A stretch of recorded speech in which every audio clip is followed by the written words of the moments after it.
ማርያም ማርያም ማርያም ማርያም ማርያም ማርያም ቅድስት ሀገር ኢትዮጵያ ልክ እንደ ብራዚል ከቅርብ ጊዜ ወዲህ ሰው ችላ ያላቸው ግን እንደ ሰደድ እሳት በየቀኑ እየተስፋፉና እየተዛመቱ ያሉ የተመሳሳይ ጾታ ግንኙነቶች ዓለማችን ከብደቷ እየተመለሰች ይመስላል። ከጃፓን አካባቢ እንግዲህ መልካም የሚባል ዜና ሰምቷል። ያው መሆኔ ሰላም እንደምንቆያችሁ ውድ የዩቲዩብ ተመልካቾች፣ እኔ እግዚአብሔር የተመሰገነ ይሁን ደህና ነኝ። ዛሬ ደግሞ በወቅታዊና በመንፈሳዊ ቪዲዮ ተመልሻለሁ። ለዛሬ ከምንመለከታቸው ውስጥ ከወደ ጃፓን እጅግ ለብዙዎች አስደሳች፣ ለአማኞች በተለይ አስደሳች የሆነ ዜና ተሰምቷል። ምንድን ነው የሚለውን በቪዲዮአችን የምንመለከት ይሆናል። በተጨማሪ ደግሞ የዩኒቨርሲቲ ተማሪዎችና ግብረ ሰዶሞችን አያይዘን የምንመለከት ይሆናል። እሱም በቪዲዮአችን ይዤላችሁ ቀርብ ያለው። ውድ ተመልካቾቻችን ለዚህ ቻናል አዲስ ስለሆናችሁ ሰብስክራይብ ያደረጋችሁ ጀምሩ። ሰብስክራይብ ማድረጋችሁ ለኔ ይጠቅመኛልና ቪዲዮውን ደግሞ ላይክ ስታደርጉ ዩቲዩብ ብዙዎች ጋር እንዲዳረስ ያደርግልናልና ላይክ እያደረጋችሁ ጀምሩ። አሁን ቀጥታ ወደ ቪዲዮቹ እንለፍ። ማርያም ማርያም ማርያም ማርያም ማርያም ማርያም ስሟን እጠራለሁ ሁሌም። ቪዲዮዬን ከተመለከታችሁ ማርያምን ሳልል ተናግሬ አላቅም። ሁሌም ምላሴ ላይ ያለች ሳልዋሽ ነው የምናገረው። እቆምላታለሁ። እሷ ነች እዚህ ደረጃ ያደረሰችኝ። ማርያም እላለሁ ሁሌም። ማርያምን ደስ ብሎኛል ስላሸነፍኩኝ። ማርያምን ደስ ብሎኛል እዚህ ስቴጅ ስለቆምኩኝ። ማርያምን ደስ ብሎኛል እዚህ ደረጃ ስለደረስኩኝ። እግዚአብሔር የተመሰገነ ይሁን። ማርያም አመሰግንሻለሁ። እናመሰግናለን አዶናይ የታባቱ። ኦኬ፣ በመጨረሻም አንድ ትልቅ ሰው መጥራት ፈልጋለሁ። ይሄ ከትላንት በስቲያ በነበረው በቲክቶክ ክሬቲቭ አዋርድ ሽልማት ላይ የነበረ ቪዲዮ የነበረ እንትን ነው። እመቤታችንን ሲያመሰግን አዶናይ ታይቷል። ካሸነፈን በኋላ ደግሞ ቀጥታ ወደ አክሱም ጽዮን ሄዶ ንግሱን ለማክበር ችሏልና አዶናይ እንኳን ደስ አለ ማለት እንፈልጋለን። ለአዶናይ እንግዲህ በጣም ለፍቷልና የሚገባውን ውጤት ነው ያገኘው። እስኪ ወደ ቀጣይ ቪዲዮአችን እንለፍ። ዓለማችን ከብደቷ እየተመለሰች ይመስላል። ከጃፓን አካባቢ እንግዲህ መልካም የሚባል ዜና ሰምቷል። ያው መሆን የነበረበት ነው አክቹሊ መልካም እያለን የምናወራው። የጃፓን ከፍተኛ ፍርድ ቤት እንዳሳወቀው ከሆነ ካሁን በኋላ በተመሳሳይ ጾታ መካከል የሚደረግ ጋብቻ ፈጽሞ እንደማይፈቀድና በሕግ እንደሚያስቀጣ ውሳኔን አስተላልፈዋል። በሕግ መልኩ አውጥቷል፣ አጽድቀዋል ማለት ነው። ይህም ሕግ ወደ ተግባር የሚውለው እንግዲህ እንደ ፈረንጆቹ አቆጣጠር ከሚቀጥለው ዓመት በኋላ ማለትም ከ2026 በኋላ ነው ተብሏል። ይህም ውሳኔ እንግዲህ ተመሳሳይ የሚያደርገው አንድ ነገር አለ። ይህም እንግዲህ የጃፓን ጠቅላይ ሚኒስትር ሆነው የተሾሙት አዲሱ የጃፓን ጠቅላይ ሚኒስትር ወደ ስልጣን ከመጡ በኋላ ከሳምንታት እድሜ በኋላ ይህ ነገር መሆኑ እንግዲህ በዓለማችን ላይ በሚገኙ ሀገራት ወደ ስልጣን የመጡ አዳዲስ የሆኑ ጠቅላይ ሚኒስትሮችና ፕሬዝዳንቶች እንደዚህ አይነት እርምጃ እየወሰዱ ይገኛሉ። ለዚህ ምሳሌ እንግዲህ እሳቸውና የአሜሪካን ፕሬዝዳንት የሆኑት ዶናልድ ትራምፕ ናቸው። እንደሚታወቀው ዶናልድ ትራምፕ ወደ ስልጣን ከመጡ በኋላ የመጀመሪያ ስራቸው የነበረው እንግዲህ በዚህ ምድር ላይ ያለው ሁለት ጾታ ብቻ ነው፣ እሱም ወንድና ሴት ነው ብለው ነበረ። ያንንም ተግባር እንግዲህ እያስፈጸሙት ይገኛሉ። እናም በትናንትናው ዕለት ከጃፓን እንደተሰማው መረጃ ከሆነ በሀገረ ጃፓን ካሁን በኋላ የሚፈቀደው ጋብቻ በሁለት ጾታዎች መካከል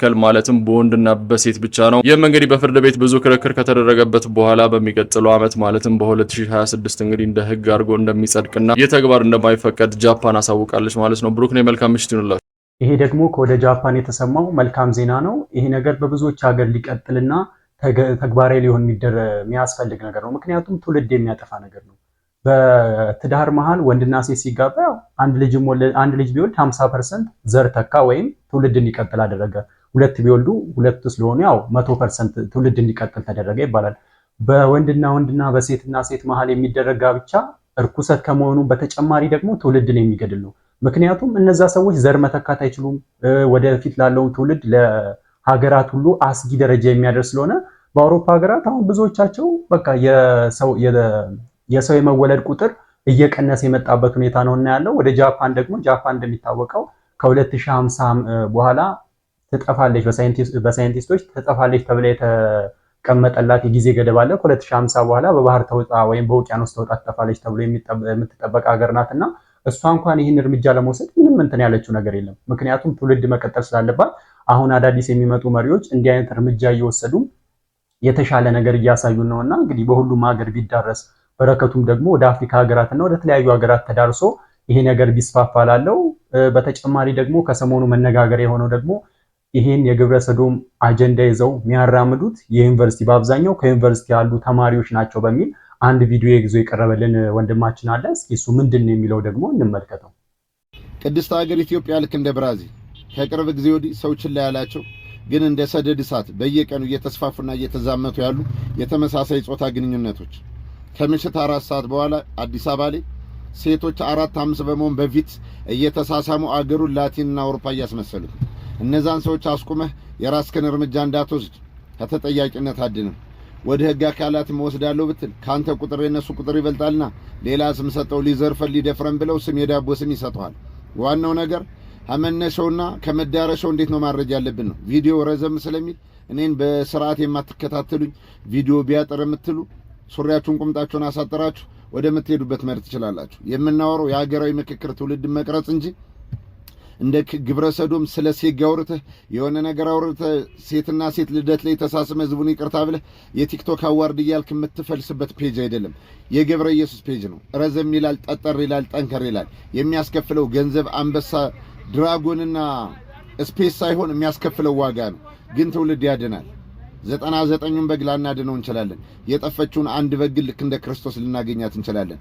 አምላክ እግዚአብሔር ፍቃዱ ከሆነ የግብረ ሰዶምና የተመሳሳይ ጾታ በእኔ በገብረ ኢየሱስ እይታ መነሻውና መቀስቀሻው ብዬ የማስበው አዳሪ ትምህርት ቤት ዩኒቨርሲቲ የሚባሉት በቂ ቁጥጥር ስለማይደረግባቸው አንዳንድ ሴቶች ነገሩን ፊት አድርገው ወደ እግዚአብሔር መመለስ የፈለጉ ሴቶች በአካልም በሥራ ዘርፍም ተገናኝተን ስናወራቸው ዩኒቨርሲቲ በገባው ጊዜ የሆነ ሴት ነበረች እንደዚህ አድርጋ አበላሸችኝ። ዩኒቨርሲቲ ስናድር ጓደኞቼ ሲወጡ እንዲህ ያለ ሰውነት ስንታጠብ እየነካካ ወደዚህ ሲስተም አስገባኝ ይባላል። ያ እድሜ ፈታኝ ጊዜ ነው።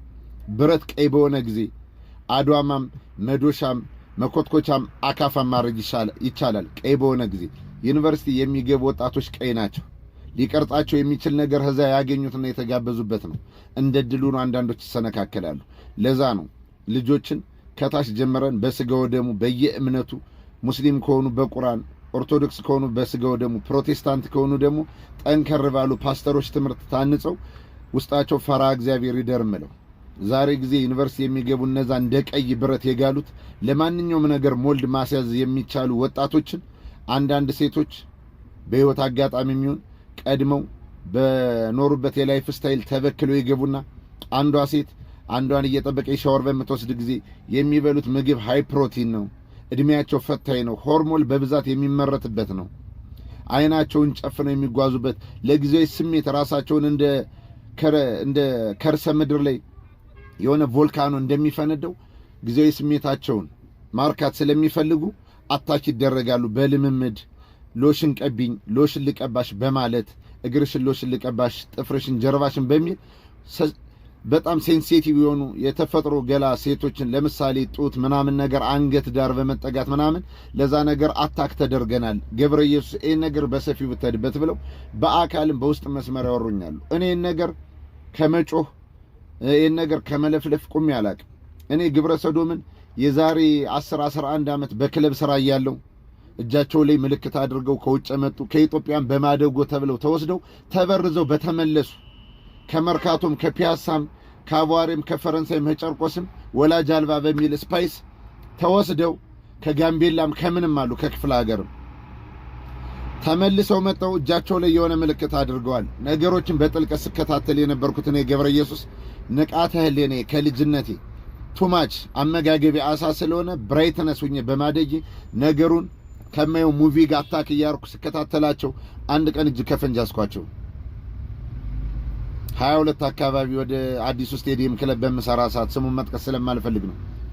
ጸጉራቸውን ይዘው ሁለት ሴቶችን አውጥቼ በማወራቸው ሰዓት እኔ ባሏ ነኝ እሷ ሚስቴ ናት አሉ። በግልጽ እዚህ በኋላ ክለብ አንመጣም እንጂ እሷ የኔ ሚስት ነች እኔ ባሏ ነኝ። ይሄ ምንድነው ያረጋችሁት? ዲም ላይት ስል እጃቸው ላይ የሆነ እንደ አምባር አይነት ሆኖ የፕላስቲክ ላይት አለው። ይሄ ኮዳችን ነው። ቀን በኢንስታግራም በቴሌግራምም ይሄን ነገር እናሰራጭና የኛውኑ ሰዎች ውጡ ምልክታቸው ይሆንላልን ሾፒንግ ደን እንገዛለን። እዛ በየክለቡ ስንተያይ አባሎቻችን ምን ያህል እንደበዙ አዲስ መቀላቀል የሚፈልጉ ደግሞ ያናርጉ ይመጣሉ። ጋብዘን ይዘናቸው ሄደና በላሻቸዋለን ምናምን አለች።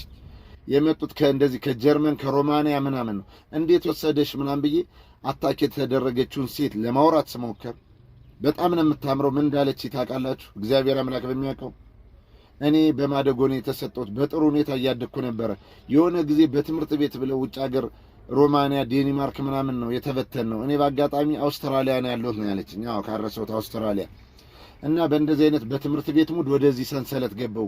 የሆኑ እንትኖች ተቋሞች አሉ አጠመዱኝ።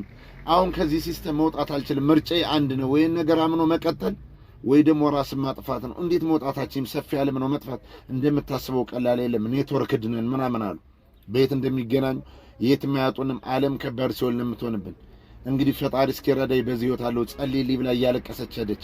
እያየዋት ለመዝናናት በመጠችበት አንድ ወር የነበራት ውበት እለት በእለት ልክ እንደ አምፖል ሲደበዝዝ እንደ ጠፋ እንደ ተቃጠለ አምፖል ግርማ ሞገሷ ውበቷ ምናምን ሲገፈፋዩ ዛሬም ጊዜ ማታ ክለብ ላይ በቪትስ ውስጥ ነው 4-5 ሴቶች ሲሳሳሙ ያለው ኖርማል እየሆነ ነው፣ እየተለመደ ነው። ቀርበህ አራት ሰው መቅጣት አትችልም። አንተ ማንም አይደለህም። ለህግ አሳልፈ ብሰጥ ዝም ብሎ ስልክ ሊቀማን ወይ እንደዚህ ሊያደርገን ብሎ ሌላ ስም ይሰጡሃል። ህገ መንግስቱ የሚፈልገው ማስረጃና መረጃ እንጂ ይሄን አየሁ ብትል አንድ እንጨት አይነድም፣ አንድ ሰው አይፈርድም። አለቅ። ስለዚህ ልጆቻችሁን ዩኒቨርሲቲ የምትልኩ ሰዎች መጀመሪያ እግዚአብሔር ይርዳችሁ። በምንም አይነት ጥንቃቄ አድኑ። የምትችሉ ከሆነ ገንዘብ ካላችሁ አቅም ካልደከማችሁ ከዩኒቨርሲቲው ይልቅ በግል ኮሌጅ ወጣ ገባ እያላችሁ እየሸኛችሁ እያመጣችሁ ውሏቸውንና ዳራቸውን እየጎበኛችሁ ብታስተምሯቸው እላለሁ። እንግዲህ ይሄ ወንድማችን በቪዲዮ ላይ እንደተመለከትነው እጅጉን አብዝቶ ግብረ ሰዶምን የሚቃወምና ስለነሱም ደግሞ ያየውን መረጃ በናይት ክለብ ላይ ስለነበር ያየውን መረጃ ሲያጋልጥ ነው የተመለከትነው። እንዲህ አይነት ነገር በጣም እየበዛ ነው። ምክንያቱም የዩኒቨርሲቲ ትምህርት ቤቶች ናቸው ብሎ ጠቅሷል። አብዛኛው ነገር መጀመሪያው ከዛ ነው። የነ ጆርዲ በዛብን ቪዲዮም ስንመለከት ያ ነገር የጀመረ የት ነበር? ዩኒቨርሲቲ ነበር። እያደገ መጥቶ ነው። በሰሞኑ ሲሰማ የነበር አለ የሉሲ ብሔራዊ ቡድኖች ሲያደርጉት የነበረ በግልጽ የወጣባቸው ነገር አለ። በብዛት ምን ታመጣላችሁ እኔ ግብረ ሰዶም ነኝ ብሎ ሲናገር የተመለከትነው ወንድ አለ።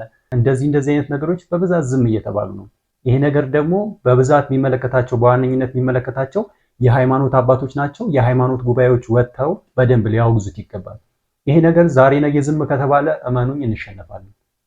ነገ ተነገ ወዲያ የግል መብታቸውና እንደፈለጉ ማድረግ በህገ መንግስት ደረጃ ሊቀመጥላቸው ይችላል። ባህላቸውን አደባባይ ወጥተው ሊያከብሩ ይችላሉ። እና ነገ ከማዘን ዛሬ ያሉ ነገሮችን መጠንቀቅ ያስፈልጋል። ልጆቻችሁን ደግሞ ዩኒቨርሲቲ ልካችሁ ካላችሁ ደግሞ ጸሎት እንዲያደርጉ እናንተን በተቻላችሁ አቅም ለነሱ ጸሎት አድርጉላቸው። እና በጣም ነው የሚያሳዝነው ዩኒቨርሲቲዎች ላይ ያለ ነገር በተለይ ማለት ነው።